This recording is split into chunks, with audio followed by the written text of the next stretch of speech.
Okay, we're formally called to order to meeting number 338 of TMG Date, the Apple Computer Device User Group. And how many people have we got out there in Peanut Gallery and Zoom land? Just a couple right now.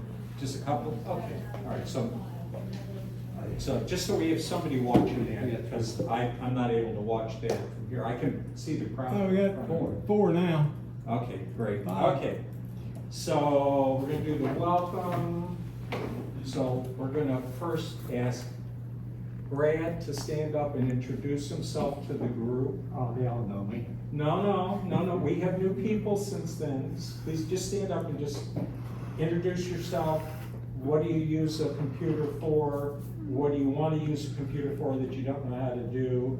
And the obligatory at the break, if somebody tries to borrow money from you, just say.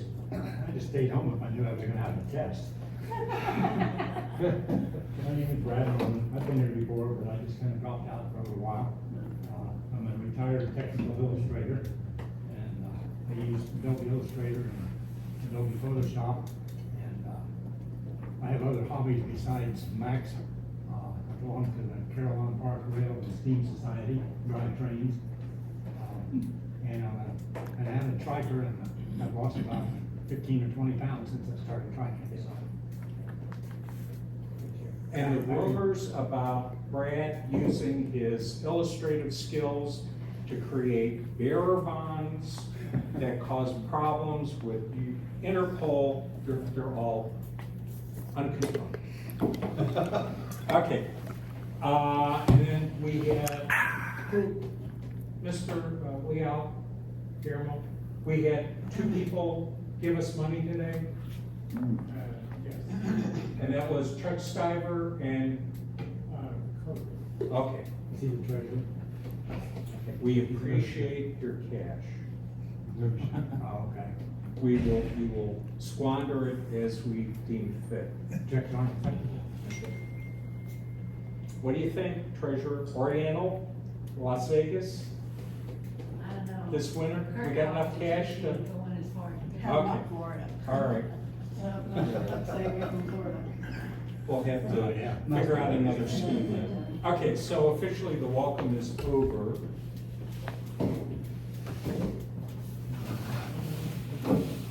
Let the later give me respect. Sit down. Okay. Yep. Sit down. So for the Zoom crowd, George Reinhardt has arrived, so we can proceed now. You've taken over Elton Hopper's old spot, right? We always used to have, Elton always used to make us wait.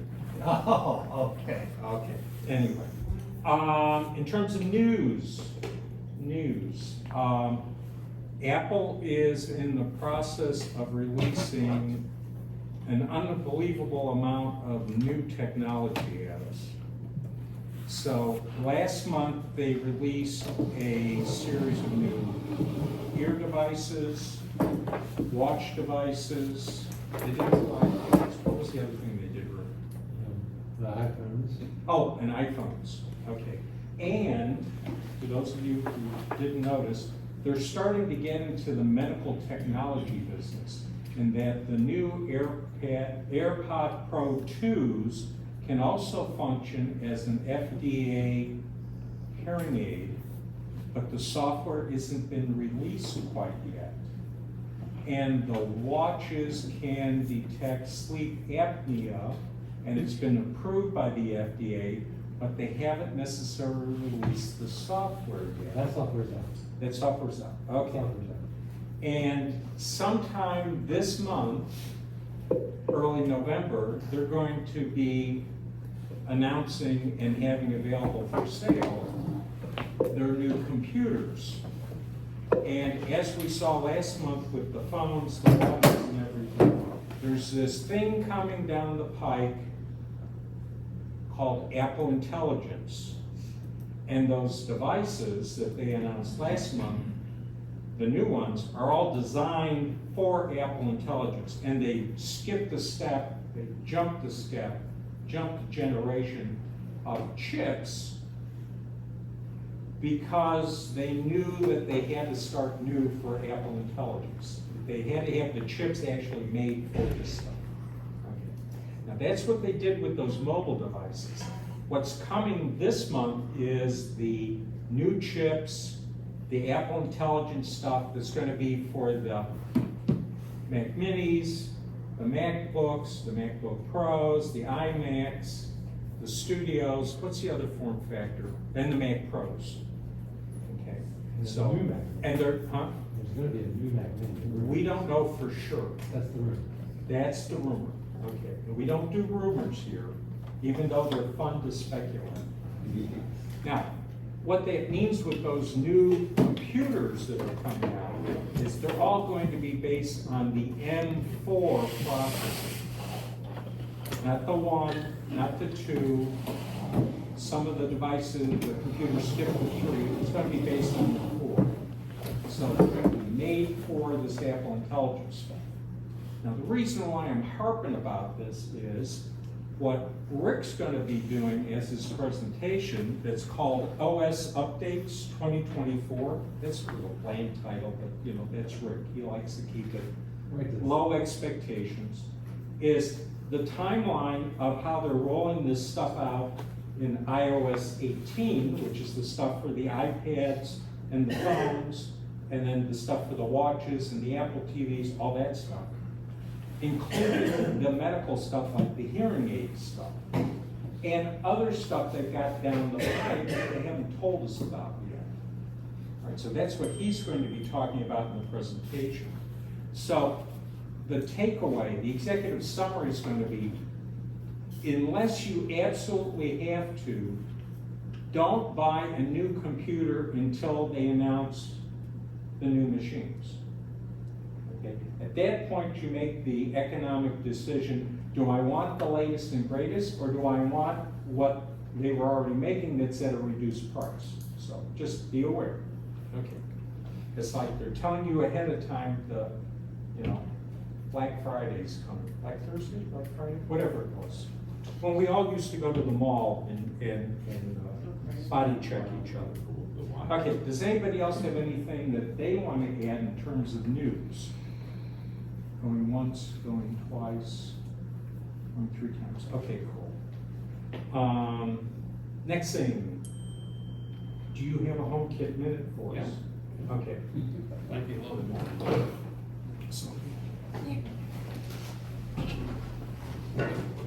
So,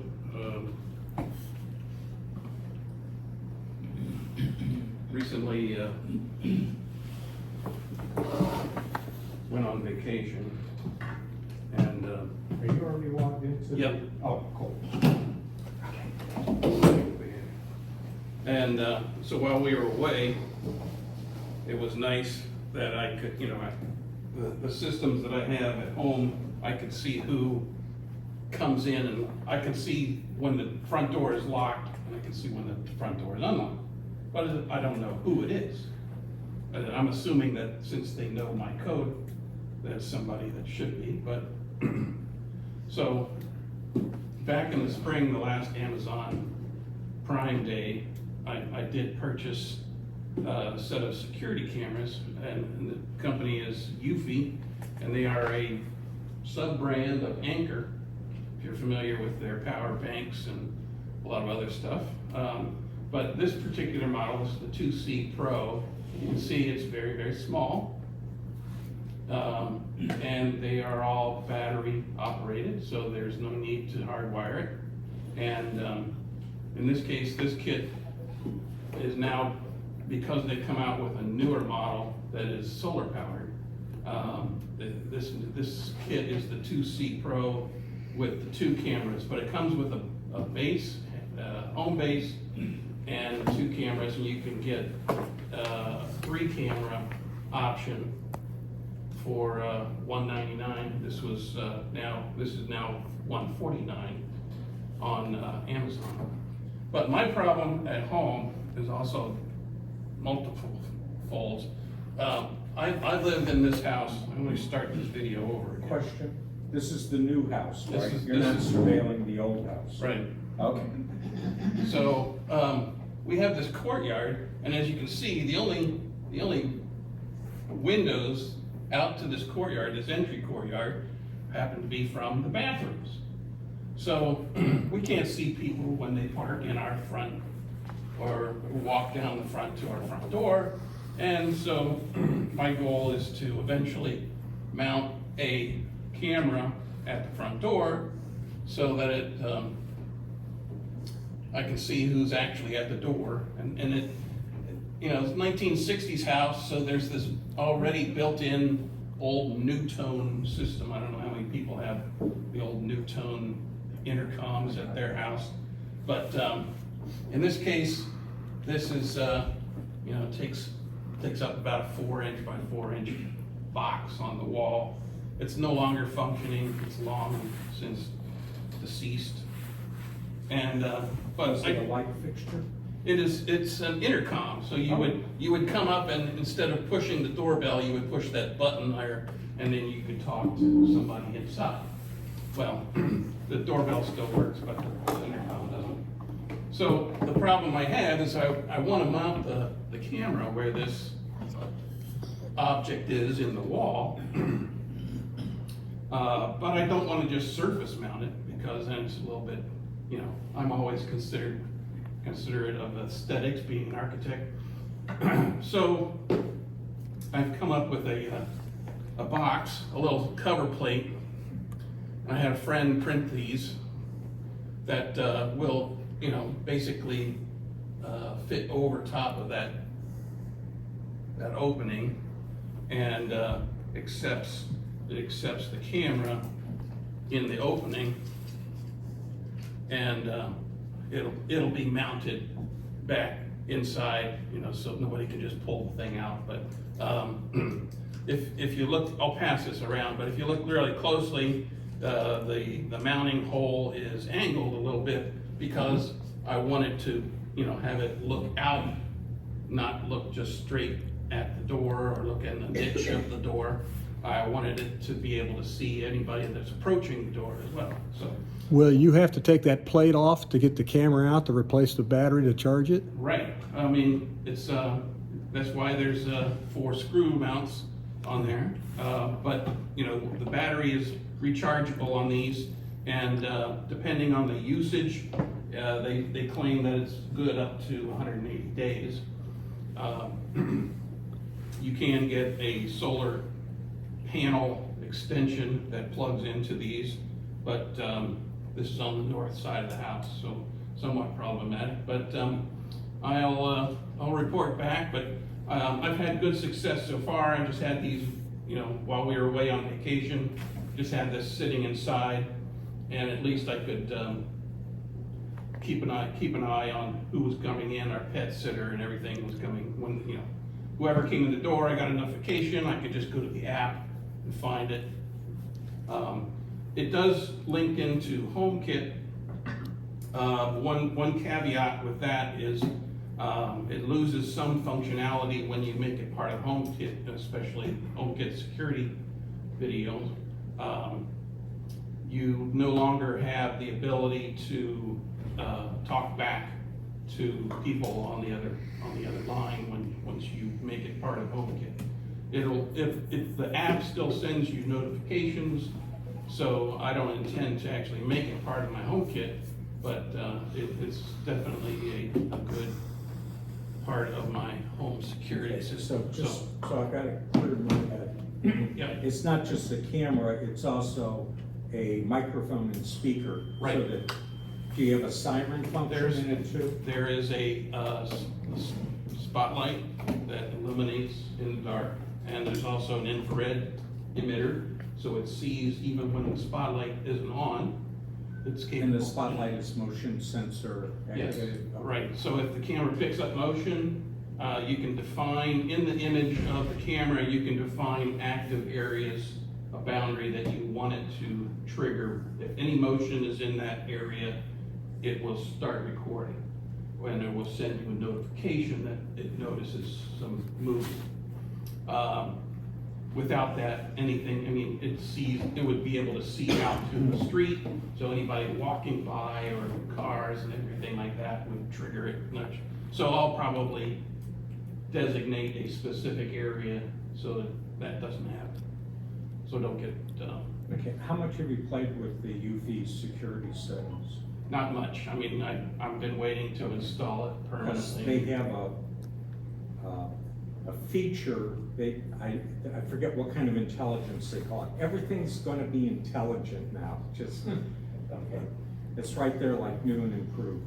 But it automatically will detect the difference between like a cat or a dog or a human being. Right, there's facial recognition on some of the other models, but I have no wish to invade people's security, so.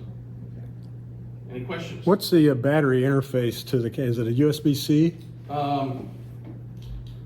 It's been a while since I had to charge. What but, I was wondering is, could you put a cable from there outside and then recharge it with a, a power pack? That's basically what their solar panel option is, as long as you have the ability, I guess there's like a 6-meter cable on the solar panel. Yeah. So that's what, 20 feet or so. But yeah, you can hardwire it, but the whole nice thing about these is, besides the further size, is the fact that it is battery powered. So I could mount this to a tree or somewhere outside the house. So, any other questions? Seeing none, I guess I'm done. If you want to take a closer look at these, the one is PLA printed, the other is stereolithography. I'll tell you the difference if you I'm can. gonna suggest, why don't we just put it over on one of the side tables, they can look at it during the Okay. break? All right. Okay. Comment? Yes? In a related topic, I have a Ring doorbell Yes. camera. And one thing that surprised me recently is I noticed the video feed I was getting fuzzy, not well defined. Yeah. So I looked at it carefully. Our front of our house where it's located faces south, and it's in the sun basically all the time, especially during the intense part of the summer. And the plastic that covers the camera lens was deteriorating from the UV, just like the lenses on headlights and things do too. So Ring doesn't have any provisions for replacing any of that stuff. I tried the headlight thing where you toothpaste, buff it up, Buff it, polish yeah. it. It improved it, but didn't make it go away completely. So the only option to go back to a pristine is to buy a new one. Now I found also that they make shields. You can get them on Amazon for various cameras, doorbell cameras, that help to put the plastic into a shadow, basically. It cuts off a little bit of your field of view upward and maybe to the left and right corners. But I made up one from some scrap aluminum I had and put it on, and it seems to help a lot. So anytime you put one of these cameras south facing into the sun, make sure you get some kind of a shield that's going to protect it from the sun, especially during the summer months when the sun's at the highest angle and most intense. It actually physically changes the composition of the plastic, so it's not just a surface phenomenon, it's an actual through the entire material. Yeah. The newest Ring cameras the mounts are tilted for 2 reasons. One, so you can see those packages on the ground, but also to get like a little lip that comes out, which shields it just enough from the sun that you're not going to get the degradation. 2 things I didn't fail to mention. One is there's no subscription for you, so there's no monthly fee, no yearly fee. And all of your videos are secure on the home base. Once the home base fills up in its memory, it will start overwriting older videos. And but now the newer home bases have the option where you can put in a hard drive, a physical hard drive, and get up to 16 terabytes of recording space. So, And you don't have to use a purple video drive like from Western Digital. It works very well with any kind of regular hard drive. I think they're a 2.5. yeah, they're form for factor. laptop. Yeah. So, What we call laptop hard drive as opposed to a hard drive. Yes? They do have a UV protected spray for plastics that you can spray on them. And it prevents UV damage. For repair, I can recommend McGuire. You go to an auto parts store. Yeah. McGuire has a headlight restoration kit. Yeah. Then you, it's, The thing is, if it's not just on the surface, if it gets down into the plastic itself, it's only gonna be partial. well, the McGuire kit, actually, you scuff it up a little bit with their polish, and then you spray on a new coating. And the coating is crystal clear, but then it also protects the plastic. The other thing you might consider for like your subscription fee with Ring is, I know George's has one too, it's what, 30 bucks? About 30 a year if they're not doing professional. About 30, okay, 30 a year. Okay, well, with UFI, you can home all of your surveillance videos. Because, you know, one of the I have problems with privacy in a lot of these devices. And, you know, we've had that occasion where the Detroit police reached out to Amazon. Amazon, oh sure, what Ring camera do you want to see the video from? Without a warrant, just, you know, what do you want? You know, and some homeowners were upset about that because they weren't necessarily surveilling who they said they were surveilling in the request for a camera view. So anyway, just something, you know, in case like you're making bearer bonds in your basement, you want to be careful that they're not seeing who's coming to pick them up and take them to Columbia or Antigua. Okay. You may want to switch input back on. Oh, thank you very much. What would I do without all the people that help me run this organization? It would be a very sad story. Okay, with that said, we're now going to move on to the next item, which is freebies wanted for sale. Did anyone bring anything that they brought that was a freebie today? There's a USB-C power bank over there specifically designed if you have a VR headset, and it's free. I got it replaced too. And did you bring anything that you're selling today? I've still got my iPads from $10 to $100. Okay, and he's got iPads. Then we have, courtesy of Mr. Howe, we have some cables. These are not freebies, these are $5 each. They are USB-C to USB-C cables and they're charging cables. And they're from a company called OWC, Otherworld Computing, AKA Mag Sales. So he's got $5 each, not for the box, $5 each. So if you need a USB-C to USB-C charging cable, That's what I'm using right here yeah, from OWC. yeah. And you could have saved lots of money if you had waited until Bill Howe brought in his $5. No, I got those for a good deal. Why do I suspect that you guys might be talking to yourselves every so often? Okay. George's, they got a good deal on cables.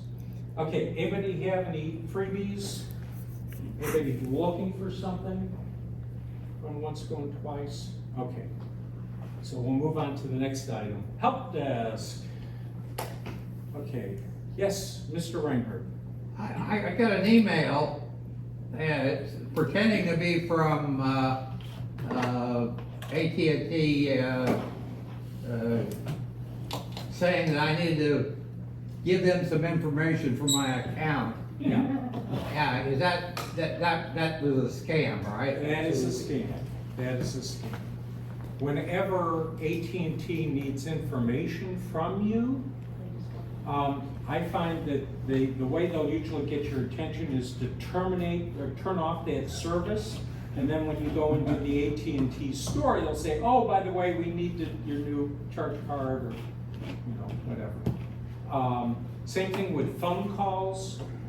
Apple, Microsoft, Google, Amazon, their representatives are not going to call you. They're not going to call you on the phone. Okay. I take that as they don't really care about me. Okay.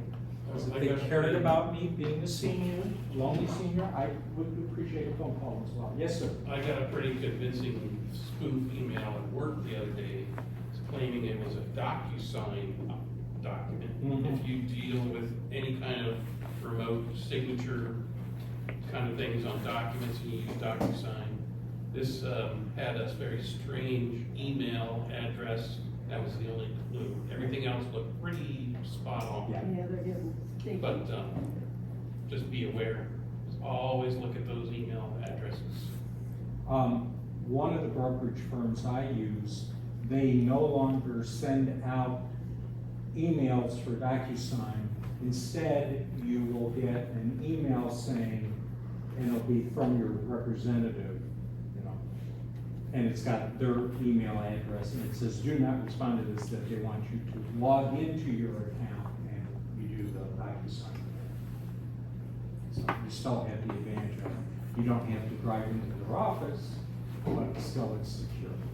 Who else was? Yes, Mr. Howe. Yeah, if you get a spam from somebody claiming to be PayPal, you can forward that email to phishing, phishing@PayPal, and they'll investigate it. And you can usually tell the PayPal logo is a little stretched vertically. It's not the perfect image Yeah. that PayPal uses. It's a distorted image somewhat. And again, the email address is the telltale. Yeah. It's from somebody, Joe Blow at Gmail or who knows, but. Do you mind sending that to Mr. George's, that address? Yeah. And that way he can put it in the after meeting email. Okay, anybody else? Yes? Just an observation experience I had recently. I noticed my wife's laptop stopped doing its normal time machine backups, and she doesn't pay that much attention to it, so it was a couple of weeks before I noticed it. And it was giving a cryptic alert message that said the time machine backup failed. You may have malware application or something like that interfering with the ability to do that backup. So I spent 2 or 3 days trying to figure out what's going on with respect to my antivirus software that's on the computer. And I kept comparing her computer with my computer, my desktop, where all the settings were virtually identical, but hers was not doing. So eventually I just gave up the software approach and said, well, what if it's the hard drive that's failed? So I happen to have a spare 2.5-inch hard drive. I swapped it out and boom, everything started working just fine. So the messages you get from Apple about why things aren't working right are often, well, I'm gonna say often, but sometimes misleading and can send you down the wrong path, trying to troubleshoot it. That is golden information. One of the first experiences I had with Microsoft where I went, was the keyboard not found, press any key to continue. Now, what do you use, what software do you use to check hard drives? Do you use just the Apple Disk Utility? Disk Utility. Okay. What did Apple Disk Utility say about that? It didn't load. It didn't show the drive at all. So it couldn't even load. Which is why I said, well, maybe this is a hardware problem. Okay. And after I replaced the drive, then Disk Utility showed all So the information. I'm nosy. You don't have to answer this if you don't want to. The drive that you were using before, was it what we call a mobile pocket drive? Or was it a, larger hard drive that you had to Oh, it was a 2.5 inch, it's intended for laptops and stuff like that, and it was. Okay, and it's just in an external case in a one Doesn't case. It's a case I got from Max Sales. Okay. It's actually a dual Yeah. drive unit that you can use with RAID, Yeah. to mirror if you wanted to, but I Yeah. use them independently. Yeah. So one of them is a time machine backup, and one of them is carbon copy cloner that Yeah. does every night. Yeah, So, the only bad thing is I just gave up on all the time machine copies that were in Yeah. the old drive. I said, okay, well, that's gone, I'm not gonna Yeah. try to retrieve that, we start fresh, and it's been working since. but that's the proper approach to take. Okay, think of it, it's like that life belt, the Titanic life belts. Okay, if the life belt isn't working anymore, you don't try and fix the old life belt. You buy a new life belt, like a vest. It's newer, more modern, that's gonna serve you better. So, you are being very wise and prudent in how you approach the problem, except for that it took you 2 days to figure it out. Yeah. I always look at hardware first. This drive was about 7 years old. And I looked at the SSDs that were available that would fit the same form factor, I could put it in it. And they're, like 3 to 4 times the price Yeah. of the, SSDs are not good devices for time machine backups. Mechanical hard drives, ones with rotating cylinders, are better for time machine backups. why is that? It has to do with how many times they're reading and writing to the hard drive. SSDs have a limited number of read and writes. Mechanical hard drives, typically they fail, it's a mechanical failure, it's not a read and write failure. Okay, so that's something to be aware of. So if you're using like carbon copy cloner for one clone backup a day, that might be a suitable application for an Correct. SSD. Correct. Stick with HDD for the time machine. Correct. Especially when you're using that carbon copy cloner or super duper backup and you're restoring the machine. You want that drive that the images are on to be the fastest possible. So when you're doing your rsync, because it's doing a block. It's not doing individual files when it does that. It's doing it by block. So you want to feed it as fast as you can. Yes, sir. Micromat makes a program called Lifespan that will read your drives and let you know on the solid state drives how it's doing, and as they age, they'll let you know. Okay, and then TechTool Pro, which is also from Micromat, has that function you can, extension you can put on a computer, and it will monitor the viability, reliability of your hard drives continuously using smart technology. That's the stuff that's built into the hard drives. Tech tools. TechTool Pro. TechTool Pro.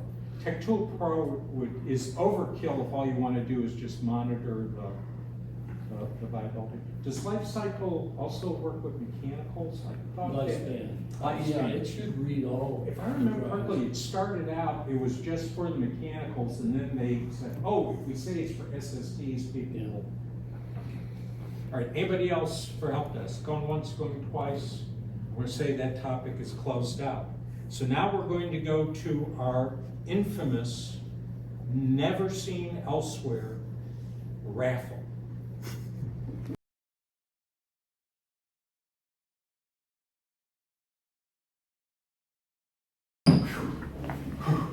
Wow, that was weird.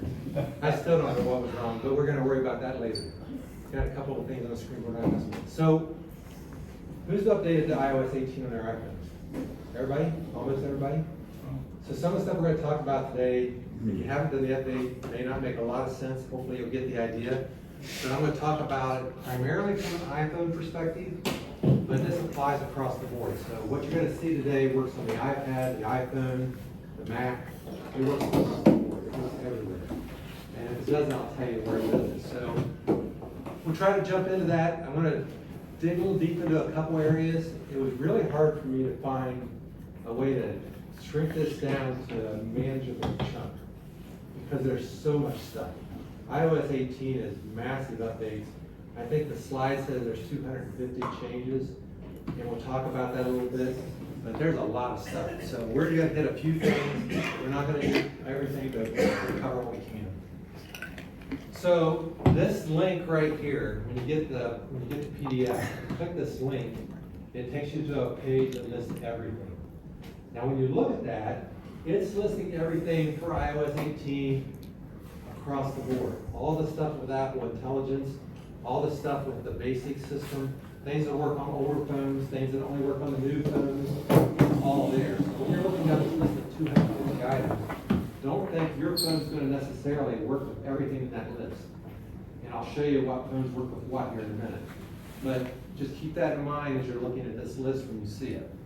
But a lot of things, and again, I'm going to approach this mostly from an iPhone or an iPad perspective, but I'll tell you what's what. All right. That thing's not even on my screen, so I can't move those. Here's a timeline of what you're going to see over the next few weeks, next few months, actually. iOS 18 has already been released. It was released in September. That was the basic updates that worked on a long list of phones that I'm going to get to in a minute. That's not any Apple Intelligence at all. And so we'll cover what some of those features are. That's the first thing you're going to find. If you've already updated to iOS 18.0, you probably also downloaded the update to that 18.01. That's already out there. And that's the starting date. This is where we're at right now. We're right here. Coming up late this month, maybe on the 24th is the rumor, will be 18.1. What's 18.1? 18.1 and the .1, 15.1 on the Mac and whatever it is on the watch stuff. That's the first thing that's going to have any Apple Intelligence in it. And the first stuff to come out with Apple Intelligence is really basic. It's not super impressive. And I'll show you some of those things, or I'll talk to you about some of those things, but we're not going to dig into those real deep today. That will be late October. And then in December, iOS 18.2 will come out. And then about next February or so, 18.3. And then a little after that, 18.4. By the time we get to 18.4, all this stuff that's supposed to be delivered this year for Apple Intelligence will be done. Does that make any sense? It's a long timeline. It's a dribble out a little bit here, a little bit there, starting very, very slow. And you'll see that over the next few months. And this link gives you a little bit more details on the timeline and what's coming. So if you want to dig into that, you can dig into it. That's all I'm going to say about the timeline today, though. Okay, on the iPhone and the iPad, we'll start with the iPhone. This is the phones that work with iOS 18. This is not anything about Apple Intelligence. This is stuff that is basic to the iPhone that we'll talk about. So if you have an iPhone that's on that list, you can get iOS 18. That doesn't mean you can get Apple Intelligence 18.1. You'll be able to get 18.1, but it may not be able to run Apple Intelligence. We'll get to that in a minute. So it's all this plus the 16s that just came out. AI only works on the 15 and 16. iPads, you have to have an M series processor to run Apple Intelligence. So if you have an iPad, if it doesn't have an M series processor, it will not run Apple Intelligence. It may be able to run, I got the list in here, it may be able to run iOS 18, but it may not be able to run Apple Intelligence. It doesn't have an M series processor. Does that make sense? Everybody got that? Makes some sense? You probably already know if you can run 18 if you've already updated those, so this slide doesn't need to see it. So, again, I can't talk about everything, but I do want to make a couple points here at the beginning. Things I've noticed. I've been running iOS 18 for a while, since June, and a couple things I have come across that are really important. Number one, it's been relatively stable. There was some bugs in iOS 18 with some of the newer phones, but the stuff on all the older phones has been real stable ever since June. It's really stable for iOS 18, the basic stuff. except on the Apple Watch. The Apple Watch battery life with this update, and that was WatchOS 11, sucks. I mean, the battery life took a deep dive. I mean, I used to be able to run my watch. I'd go to the gym in the morning. It would run, I'm in the gym for an hour and a half or so. It would get down to 93%, and then I'd run it for a while at home. At the end of the day, you know, it may be at 50%. But now, you know, I get back from the gym, it's down to 83%.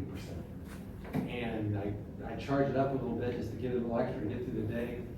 And it's really, especially when I'm exercising, the battery usage is really bad. So if you downloaded the watch update, you may notice that the battery life is just not super good right now. They have fixed a few bugs that specifically deal with battery life, but they haven't solved this problem. This to me is a big problem, and the only one that's really caused me any issues at all. Okay, this is a big deal. But to me, this is one of the most important features that they released in iOS 18. It's a password app. Now you've had passwords on your iPhones and your Macs for a long time, but it's not had a user interface. It's always been inside Keychain. So you could go into Keychain and you could manipulate passwords in there. But what they've done is they've created a separate app, and guess what it's called? Passwords. So this app, this is the logo. It works really good. I'm not going to claim that it's as good as 1Password or some other apps that have been out for a long time. But if you've been wanting a place to store your passwords, you've already been using Keychain, this interface is so much better, and I really like it a lot. And so I think it's an answer for a lot of people that wanted to manage their passwords better. So I'm going to take show you a couple things that are really important to know about this for using it. If you have iOS 18, this is put on your phone automatically. And if you have iOS Keychain, you already have passwords in there. You've already got passwords in this app already. It's there for you to use. So if you want to take a look on your phone real quick, look for that icon that says password underneath this password app, and click on it, and you'll see how many passwords you have. It'll open an interface. And by the way, this is what Apple says about it. We don't have to read this. This was iOS. This was their motivation for doing it. And I think it's just brilliant that they did this. So I'm not going to read this.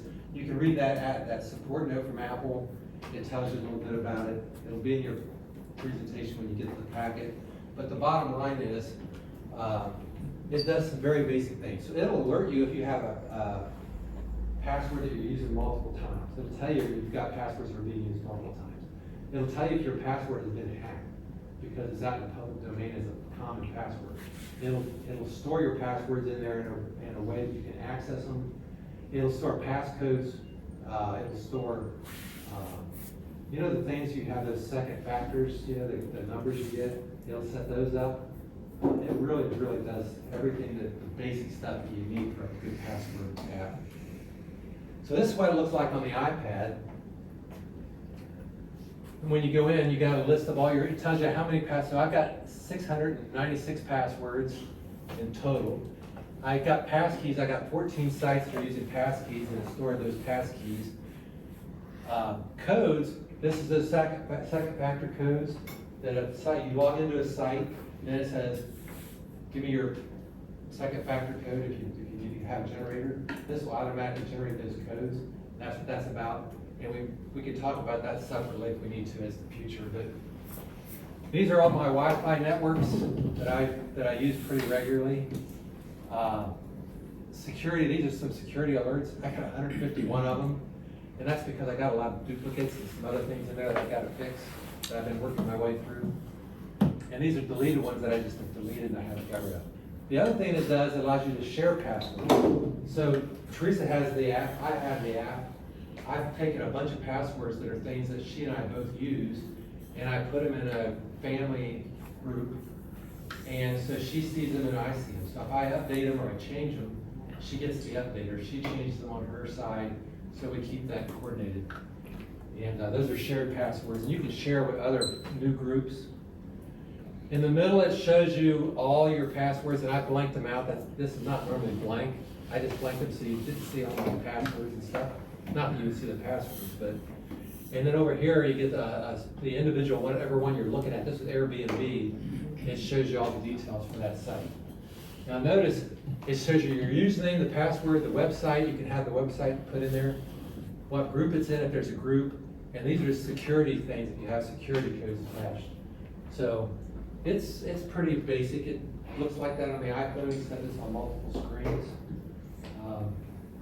It works great. I mean, I really like it. I said that a few times. So is there a desktop version? There's one on the Mac.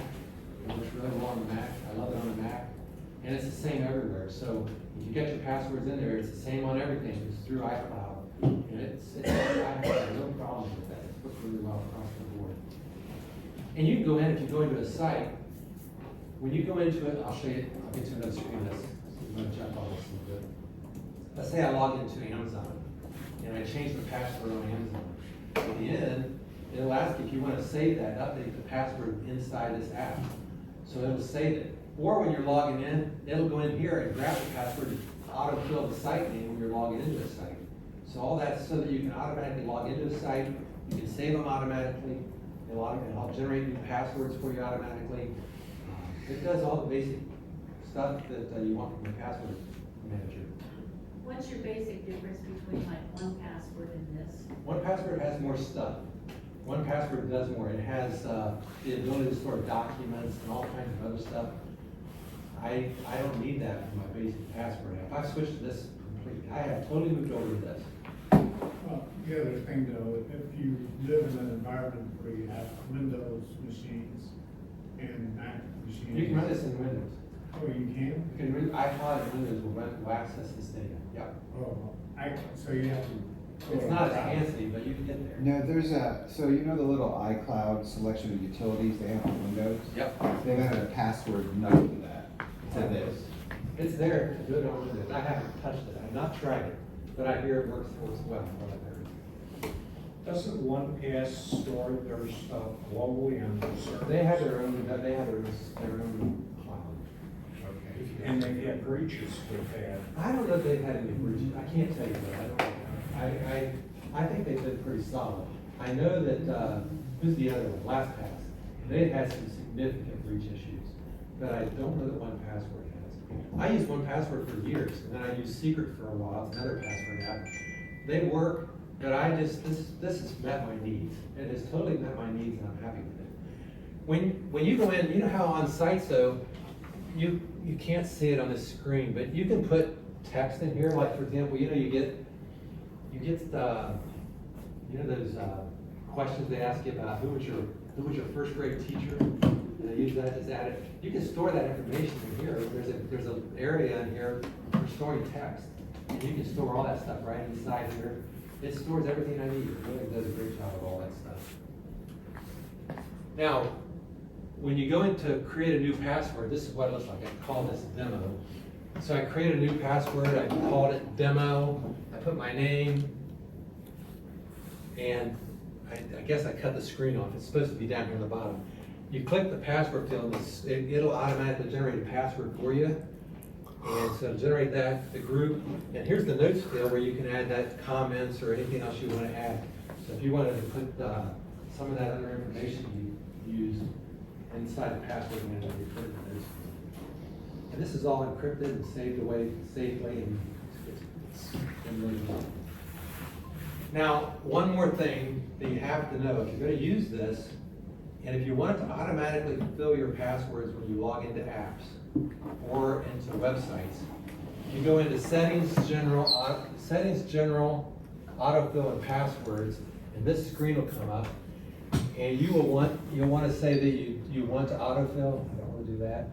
You'll say you want to autofill, turn that on, and then what password app? If you have more than one password app on your device, you can use multiples at the same time. But I said I want to use the password app to do the autofill, and you turn that on, and you'll want to do that before you start trying to autofill. If you got that turned off, it will not autofill passwords for you. And you may not want to do that, but I turned it on because I like what it does. It really makes my work get into sites. Codes. So setup codes, when you log into a website like for extra security, they call it 2-second factor codes, there's other names they use. It's usually a 6-digit code. So when you log into a site like Amazon, I guess I can put a screen into this. When you log into Amazon, if you've got the second factor turned on, then after you log in, it'll say, enter your second factor code. This will generate those second factor codes. They change like every 30 seconds. So when you do this, to get this set up, inside of the Amazon app, I have to say I want to set up my second factor code. It gives you either a QR code that you can scan with the app, or it'll give you a digit field, and you bring it over to this app, and you paste it in, and then you say that's it, and then they'll give you this 2-factor code automatically for you. And so you don't have to have a separate app to do that. You can do it on the same app. Now, there's a lot of people that say, why would I want to use the same app for my second factor codes that I use for my passwords? Is that less secure? For a long time, I kind of played that game. I had a second app, a different app to store. It's called Avi, and that's where my second factor codes were. I've moved them all inside here. It's something you can do if you want to do it. You don't have to do it. But if you run across the 2-factor codes or whatever they call it, there's different names for it. You can support that if you want to learn to use that. And if we need to have a separate class on how that works, we'll do that another time. But you get the idea. But it's called setup codes, and you got to turn that to your password app if you want it to be your 2-factor app for codes. Does that all make sense a little bit? Blurring? Anybody look at their password app and see what you got? Okay. Try it out, and if we need a separate session just on this app, we'll do that. But it's really not too bad to use. It works really well. And if you've used other password apps, this will make a lot of sense. If you've never used one, it may take you a little while to get used to it, but I wouldn't be afraid of it. It's really good. It does a good job. All right? Control Center. This is my second favorite feature. So on the iPhone, if you go up the upper right-hand corner, you drag down. Remember you used to get that control panel screen? It was a single screen, and it had a bunch of things you could do, like you could put your phone in the airplane mode in there. You could, if you got your phone, you could click that. Just go up to the upper corner up here like this. You swipe down and get this screen. It should look like that. You see that? It's pretty basic. I think I got a picture of it here in a minute. It'll look like, you used to get something that looks something like this. Well, what they've done is, they made it multiple screens. You can have lots of functions. This thing can do, in fact, developers can contribute their own stuff to this. So it's not just stuff for the Apple device, it's stuff that your apps may do. So for example, in mine, my first screen, here's airplane mode, here's Wi-Fi, so I can turn Wi-Fi on and off. I can go to silent mode. I leave my phone in silent mode all the time. Flashlight, Apple remote for the Apple TV, all kinds of really cool stuff. I can lock my front door and unlock my front door down here. Then my second one is what's playing now. So it could be music. In this case, it was a podcast. And then over here's my home, the rest of my home stuff. And then I've got more of them. I've got a couple, 3 of these. So you can add stuff. If you click the plus sign up here at the top, you can add controls. So you can add other, there's a list. The list of all the things you can add. You can scroll pages of stuff that you can add. It is just kind of crazy how much stuff you can add. And it's, like I said, it's not just stuff that's on your phone, that's Apple stuff. Individual developers have contributed stuff to this so that you can control other things like the home stuff, but you know, whatever app you've got on your phone, if the developers contributed it, you can control apps inside this screen. So I love this capability. It's almost too much. So how do you navigate that? You You just swipe scroll, left and you right? swipe up and down. The screen is this way, Swipe but up and you down. swipe up and down. There's a, right here, you can't see it because the shadows are real bad here, but there's one that's got the music symbol right here. This one shows a Wi-Fi symbol. This one shows a home. If you click these, it'll take you right to that screen. So when I want to go to home, I swipe up, it always comes to this screen, and then I tap the home button and it takes me right over to that screen. but it's actually up and down on the Mac, on the iPhone. This is a cool feature. If you're geeky and you like to control a lot of stuff, this is cool. If you're not geeky and you don't like a lot of stuff, that's a lot of stuff. Does that make sense? So you might be a little overwhelming at first. You can part of it, take this down as little as you want or as much as you want. But I'm a geek, so I like lots of control. So I don't know if I'm a control freak or what, but it's something. All right. Does that make sense? This is really interesting they've done this. I didn't see this one coming, but it was pretty wild.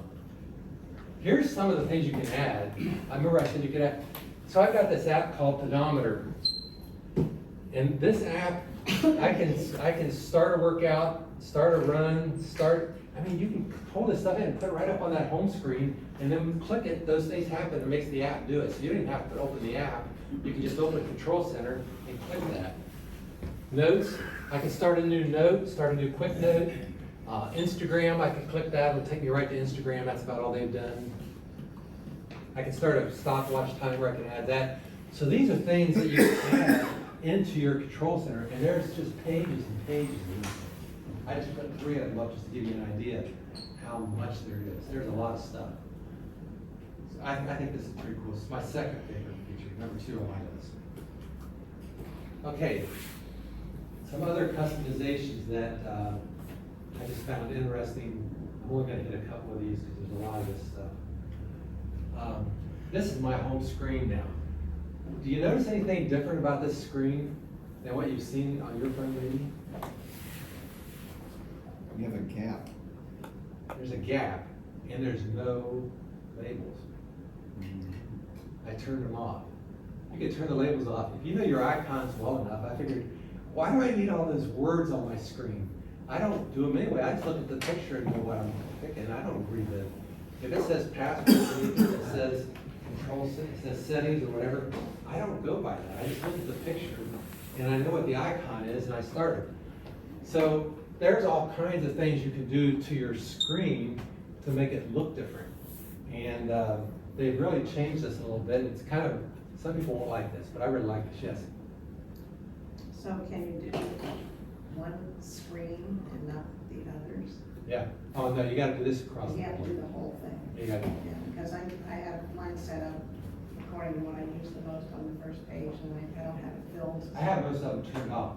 I use the app library, and most everything's in there. So I have a couple screens with some apps on it and some widgets, and then everything else is in the app center. So if I want to run something that's not it's not on the main screen, I just pull down and type the first letter or two, and it pops up, and I click it. So I mostly search for those that are that I just don't use that often.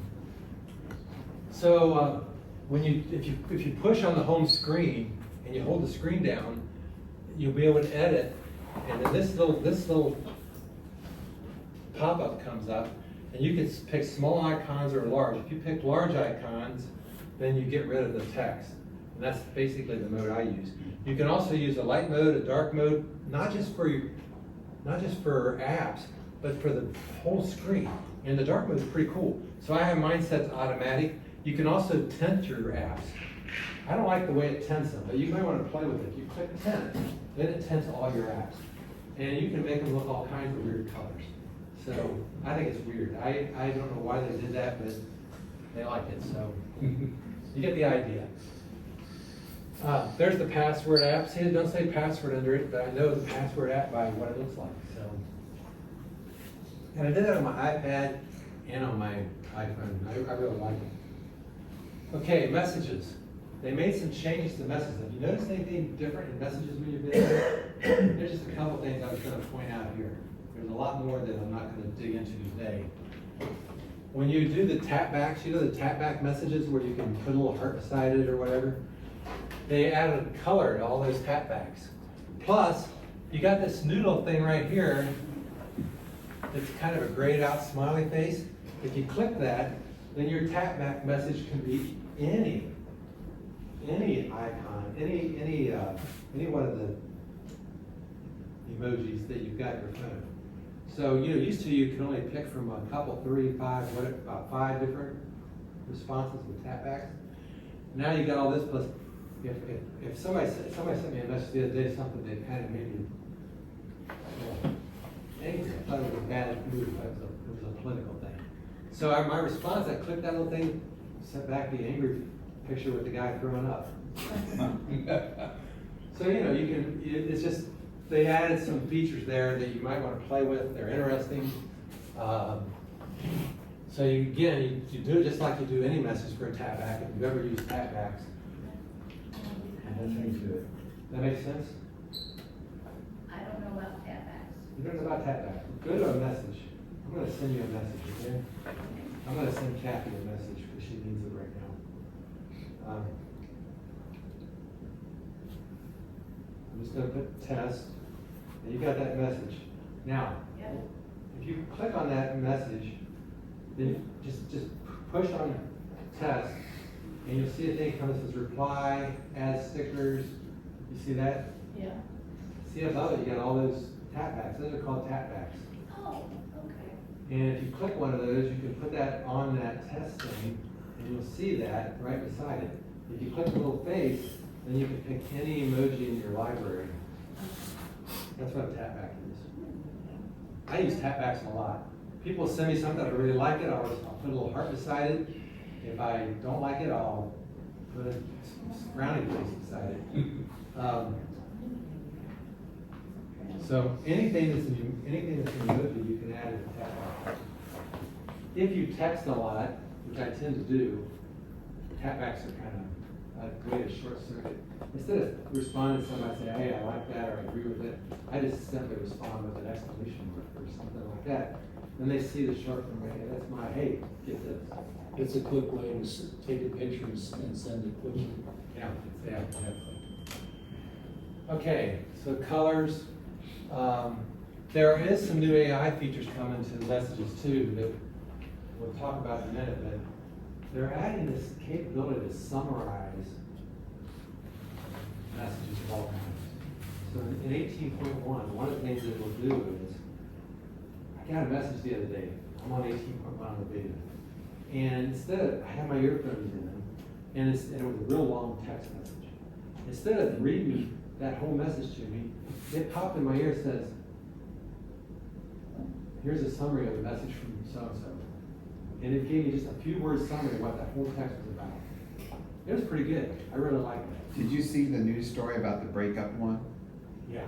That was pretty funny. Somebody's girlfriend sent him a breakup email, and it just, all they got was a pop-up that said, she's not your girlfriend anymore, wants stuff back. It'll do this, it does the same thing with emails or text messages, and it puts these summaries in, and it's not perfect on email.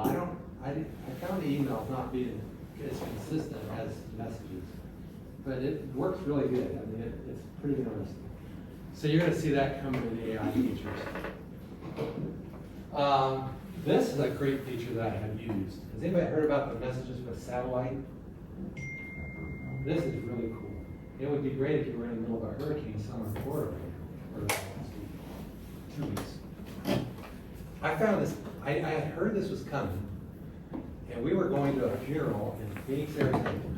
And because of my son lives in Salt Lake, and the funeral was in Phoenix, and we got this brilliant idea, it wasn't so brilliant, to fly into Salt Lake and drive to Phoenix.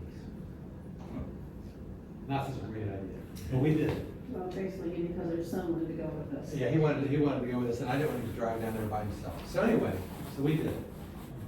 So we're driving down through Utah in the middle of nowhere, and all of a sudden I got that SOS signal, when it means you got no signal, I had no Wi-Fi, nothing, just SOS. And I wanted to send a text message to somebody. I was in the middle of sending a text message when we switched, because I wasn't driving. I said, don't worry, I wasn't driving. And this is what came up on my screen. Can you see that? There's the satellite, and there's me. And you take this device, you take your phone, and you align your phone with the satellite. You just move your phone around. So I'm sitting over there by the window, pointing out the window, trying to get that satellite to the best alignment with my phone. And Sure enough, all of a sudden I had a signal, and I'm sending text messages through the satellite, and it wasn't an emergency. I wasn't not in a crisis. I just wanted to send this text message because I had this picture I took that I wanted to share with somebody. So I sent that picture via this system to this guy that I also, he had to be on the data too, so everybody else I could do it. But it worked, and it works really, really well. And it'll work on all these phones. I listed what phones it'll work on, and there's another Tom's Guide thing that tells you about it. If you have an iPhone 14, 15, or 16, basically, you can do this. And there's a demo.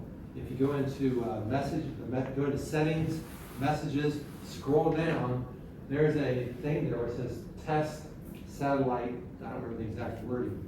And you can actually try this even without having to be, they'll tell you to turn it or play mode on or something, I don't know what they tell you.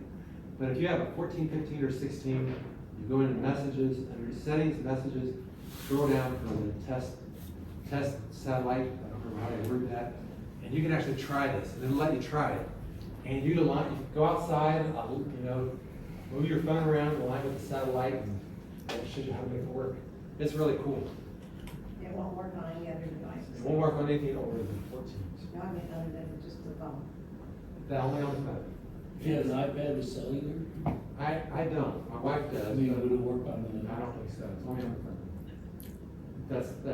That's all I know anyway. I've never seen it right. It specifically says, if you do that article, Yeah. these are the only devices it works on. And this is always free, or do you get a bill It's from Elon free, Musk? it's free right now, so Apple figures out how to make it profitable. They've said it'll be free for some period of time, but they've not defined anything after that. And they said it's free for now. I'm sure there'll be part of some subscription fee someday.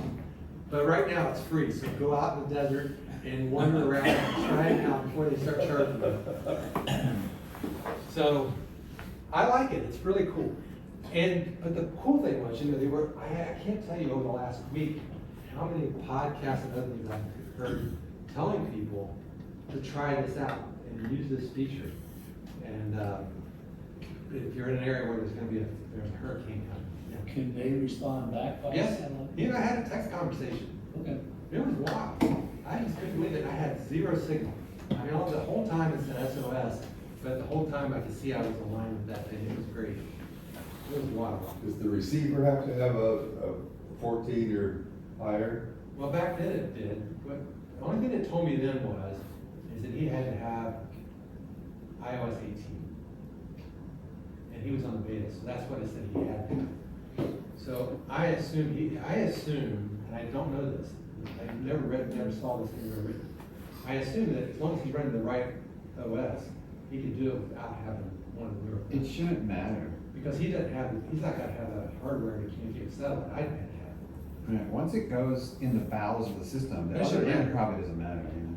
But that's my guess. I don't know that for sure. It's like the old ship ashore, once you've called in, it doesn't matter. Yeah. Okay, gotta move on. Photos. This is probably the app that I think will shake most people up. Has anybody gone into Photos yet with iOS 18? What did you think? I didn't notice that. Really? All the tabs are gone. So what happens is, you remember when you went into iOS 18 before, down at the bottom, I don't have a picture right here, but down at the bottom there was a series of tabs. And I don't even remember, it's been so long now that I don't remember what they said. But there was a series of tabs. And you could pick the tab, you could look at all photos, or you could look at favorites, or you could look at family or whatever. Library for you, albums, search, Yeah. that's what I have. Those are gone. And first time I logged in and looked at that, I freaked out a little bit. I said, what is this? How am I supposed to use this? And it's taken me a little while to get comfortable with it, but I've gotten to where I really kind of like it. But maybe that's because I realized I had no choice. I don't know, but I like it so far. But the first time you log in, it's going to be a little different. And I'm going to show you what Apple has said about this. So there's a motivation behind these changes, Apple said in the WWDC keynote. Said, touts the new design is making it easier to find photos you're looking for. Federici said, Apple thinks this redesign will help photo users get to the good stuff, whatever that means. I will say this, the search capability is way better than it used to be. I cannot believe how good the search has been. So I go in and I type, I wanna find, I just write very standard wording of what I'm looking for. And it has taken me to the photo almost every time. It has really been solid.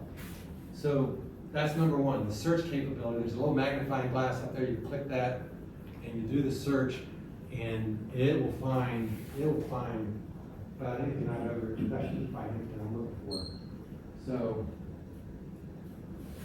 right up in the top of the little magnifying glass and you click that and you can pick them. Then they added a bunch of special groupings. And if you scroll up and down, everything you had before is there.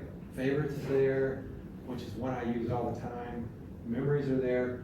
You can create, I got a slide for this. You can create your own grouping memories to store in there. And it gives you, you tell what you want to make. And I give you some examples. You say, give me a home video about home, love, and laughter. And it goes out and finds some pictures and puts it together and lets you edit it and make a home video about home, love, and laughter. So it's pretty powerful, and a lot of the stuff you had before, in fact, everything you had before is there. It's just you got to scroll up and down to find it. So it's just different the way you access your other groupings, like your albums and all that. They're all there, but you have to scroll up and down to find them. There's not a tab. That's really a big change. Does that make sense? I guess I asked the question why on some of these things. You know, were they getting huge amounts of complaints that the way Photos was working before wasn't good enough or something? I don't see the problem. If it ain't broke, don't fix it. Yeah, I can understand that. I mean, I did hear Craig say that comment because I watched the WABC broadcast. Does it make them that much easier to find? To get to the good stuff, I don't know that it makes it that much easier, but Apple's trying to make it a better experience. I don't know, but that's what they say. Try it out. You can't go back though, so once you move on, this is the future, so I just wanted to show you so you see it. Okay, this is pretty powerful. Have you ever handed your phone to somebody and you had an app that you just didn't want to get in, like your bank account? Or maybe some other app? Well, now you got two things you can do to protect your phone from letting people access apps that you maybe consider more private or more personal or more security centric important. So if you go into an app and you click on that app, you know how you used to be able to say add it to your home screen or whatever. They've added a thing, require Face ID or require Touch ID, depending on what your device is. You click that, and now every single device, you can go into any app you want and say, hey, before anybody opens this app, required to authenticate with their face. I want it to know that it's me, or I don't want anybody else in there. So this adds a level of security so that not just anybody can go in and start any app on your phone. You can go into apps and buy apps. You have to do this every single app you want to do this to. You can add this security to it so they can't just log into it. So your bank app, maybe your Amazon app, I don't know, whatever it is you want to keep people from logging into without being checked to see it's really you. Does that make sense? That's number one. The second thing they added, and I haven't tried this at all, they added this folder right here, hidden folder. So let's if you have an app that you don't really want people not trying to log into, you don't want them to even know you have the app on your phone. You drag an app over and put it beside the hidden folder, and they don't see it. It's protected. They have to have your Face ID to get in there, or Touch ID or whatever. But the app is out of sight, out of mind, because it's in the hidden folder, and they don't see the hidden folder. In fact, they go to this screen, they still wouldn't see what's inside there. Make sense? So you got two ways to protect apps. I kind of like this. I think it's good it's a good thing to have. I haven't done it to anything yet, to be honest, but I do think it's notable that it's there. And if you have an app, if you have an iPad, for example, that's used by a lot of people, this could be really good. Or something like that. I think with my phone, I'm pretty protected from just going on my phone. But at the same time, if somebody grabbed my phone and could get past Face ID to get in, and I don't know if they could get past Face ID here, they'd have to, I don't know how they would do that. They'd have to have my face, I guess. All right. This is an example of hiding an app. And you get a choice when you pick an app you want to put in there. You say require Face ID, hide, and require Face ID. Those are some options you get. And you just put the app over there. And this was the app called Threads in the example. And it stuck it away where nobody can see it and it just disappears. So just something to think about. I heard an example the other day of somebody on their iPad. They had a shared iPad that they wanted to use the shared iPad in the kitchen. But they had some apps they didn't want everybody that came in the kitchen to use the iPad to have access to. So this is the way they were going to do it. Just put them in a hidden folder. They could use it then when they wanted to, but they didn't have to let everybody else use it. Make sense? All right. We're almost there. We're behind schedule. Let's talk for a few minutes about Apple Intelligence. I'm only going to talk today about the first set of features that are going to roll out in Apple Intelligence in 18.1. I have tried all of these. I looked at all of them. The first one is called Writing Tools. So when you're writing something in any app, messages, pages, I use this app for writing a blog every day. I write my blog every day. This is system-wide. You know how you push on the screen, you highlight some text, and you tap the screen, and you would get that screen would come up that would say, check spelling, whatever. There's a list of things. There's a new thing in that list called Writing Tools. And when you click that, it brings up a little thing that says, do you want to proofread it? And if you don't want to just simply proofread it, do you want to make it sound more professional? Do you want to make it sound more this, that? There's some different choices you have.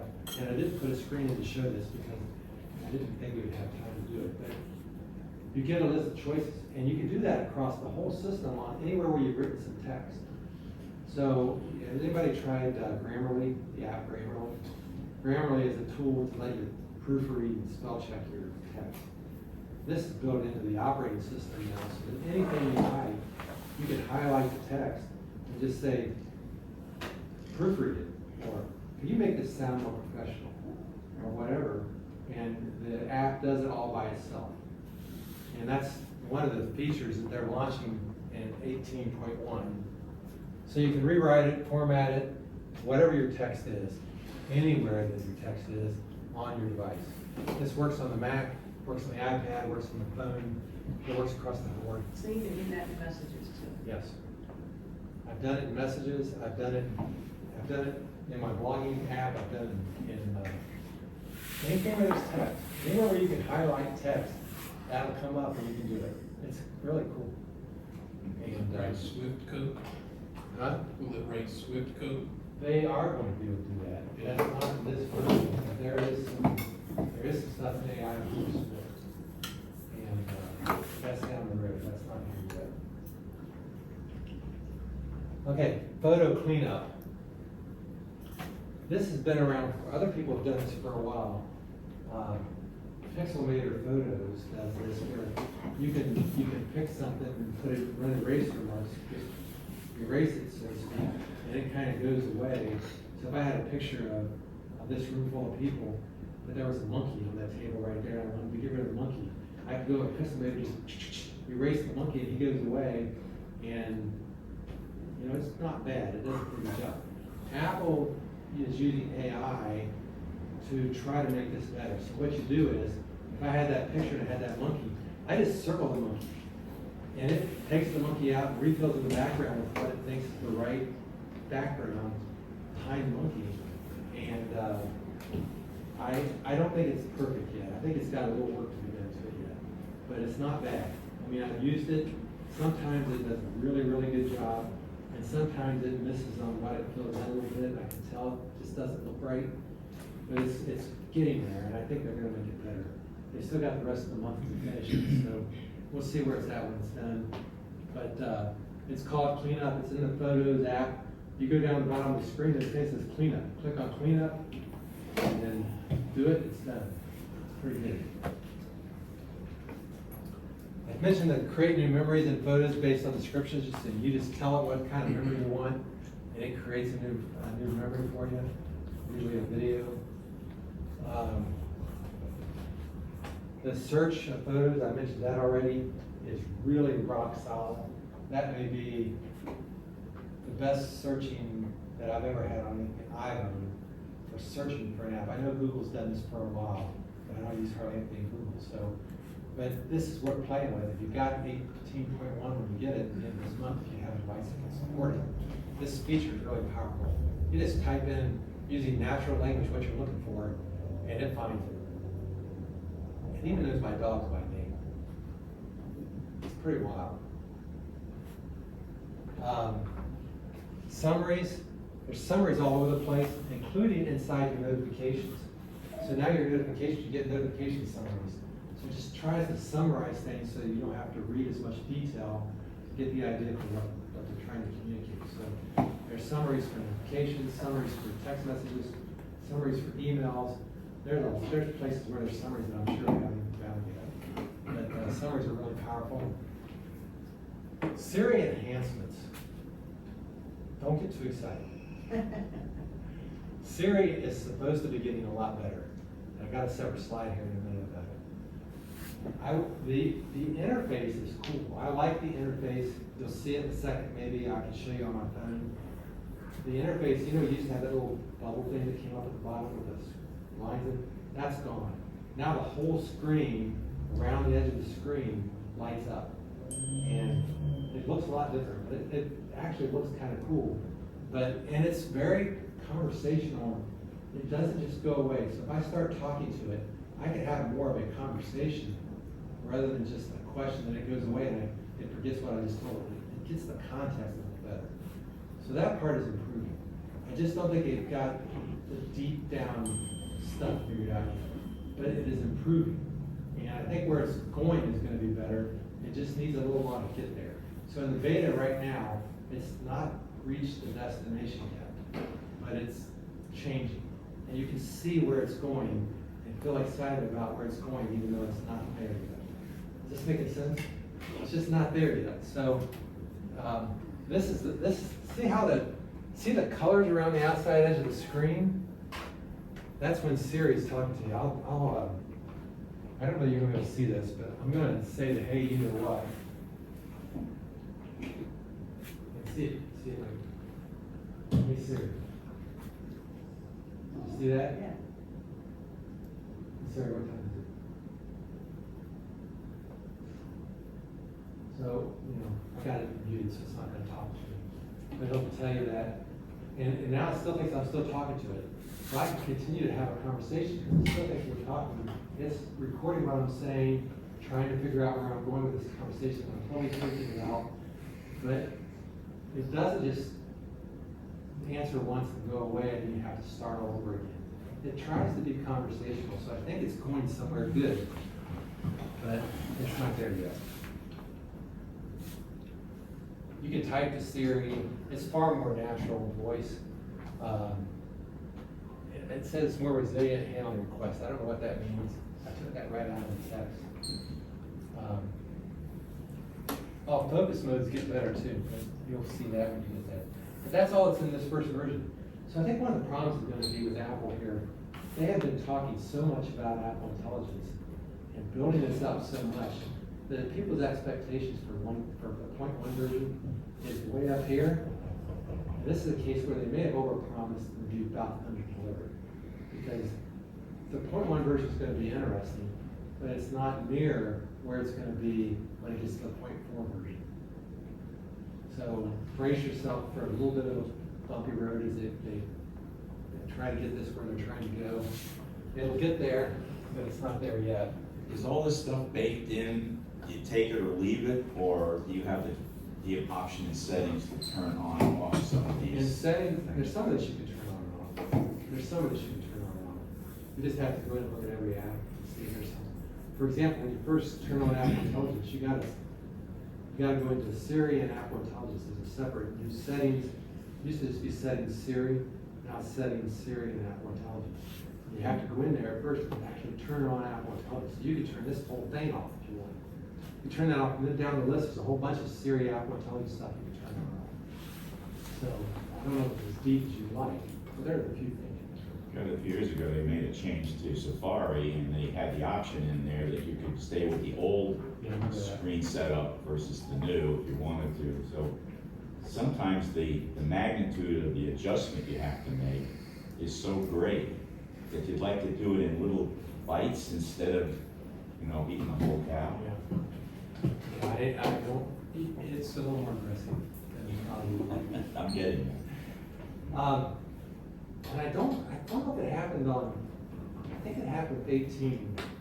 In settings now, Apple is trying to be careful about all the legal ramifications and all the stuff going on in the world about, people having monopolies and so forth.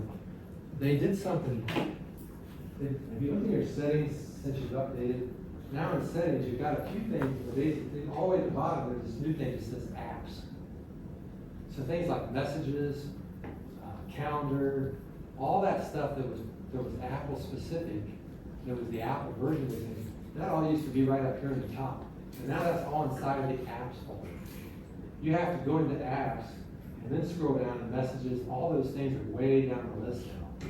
So it's Apple kind of like saying, look, we're down here with the rest of everybody. And you can see where Apple's trying to head off, In fact, in Europe, they're going to be required to allow you to substitute. So if you don't want to use the Apple camera in Europe, you can pick any other Apple. The camera, everything that relates to the camera, will go to whatever app you want, including Apple's camera. That's just one of your choices. So Apple's trying to play that a little bit, trying to see they're already. You see some of that stuff even affecting us here in the U.S. I'll say. This link's the same link that I had up earlier. If you want to read all the features, all the stuff that's in there, click this link. Again, remember, not all of it's going to be here at the same time. It's going to be over the next several months. And I'll answer any questions. I didn't go through everything, but I'll talk about specifics. Did you say something about, when you upgraded to the next system that, you noticed that you didn't have as much, your phone didn't have as much memory? I didn't have that problem with my phone. My phone was fine. It was battery life, because they had an issue with my watch. Okay. I haven't had any memory issues. Now, Apple, the reason they haven't put Apple Intelligence on a lot of older devices is related to memory. Because it does need more RAM. It needs more RAM to operate, some people say. And I think that's true. So the 15 and 16 have more memory and faster processor, blah, blah, blah. That's why Apple Intelligence only works on those particular devices. But if you have an Apple 14 or 13 or an SE or whatever, you're not going to be able to run Apple Intelligence because it runs fine on those devices. Quite all the no memory problem. I just run 18.01. You just won't be able to run Apple Intelligence unless you have a newer device. Okay. Other questions?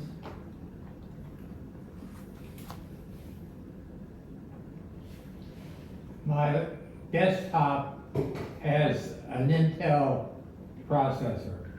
Am I SOL? On Apple Intelligence, yes. You can, some desktops will still run 18, newer ones. I don't remember the cutoff dates, but it's not 18, it's 15. Sequoia, right? Yeah. So some Intel Macs will run Sequoia. I don't know if your specific one will or not, but some will. But Apple Intelligence, they're not going to run that on there. I can guarantee that. They're going for you. You have to have a series processor to run Apple Intelligence, which was like so if you don't have an M-series processor, the Apple M-series processor, you can't have it. I'm going to butt in for a second. George, Apple is baking this stuff into the CPU engines that it's making. So if you've got something that was made by Intel, while it may give you a taste of some of this stuff, if you can run the latest version of Mac OS on your machine, which is Sequoia, you're never going to get the full flavor of it. That's one of the reasons why I was trying to be really heavy-handed with saying to folks, you really don't want to buy a new Apple computer right now. You want to wait until after they've released the new machines, because you want to future-proof yourself. You know, Lord knows I love Apple hardware, but sometimes I get the feeling the stuff runs too long. I see too many people where they're running on a machine that was literally made last century and they're still using it today, and they don't understand how that really, they're hurting themselves by not moving into something like this. Okay, so There will be, don't- we are pretty far, I would imagine the next version of software next year, whatever's after Sequoia, I would be shocked if that runs on anything Intel. I mean, we're really close to that. There's not much left in Intel that runs Sequoia now. So another year, maybe two, but 1 to 2 more years would be max. And then Intel's gonna be It's just that last Intel iMac 2020.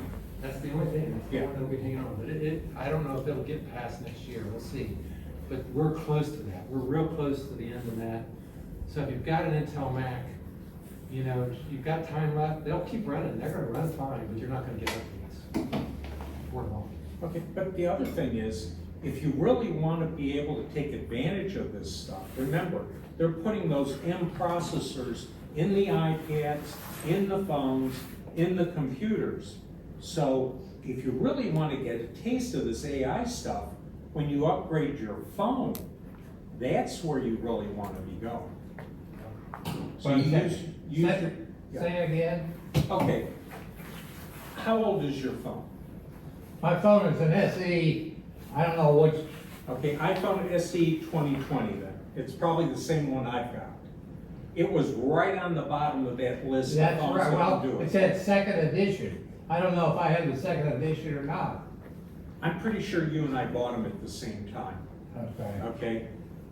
The thing is, I already have said to myself, it's just about time for me to get a new phone. When I get that new phone, that's where I'm going to be learning all this AI stuff, because the same stuff that they're doing on the phone is the same stuff they'll be doing on the desktops and on the iPads and the watches, and eventually the ones that are going to be embedded.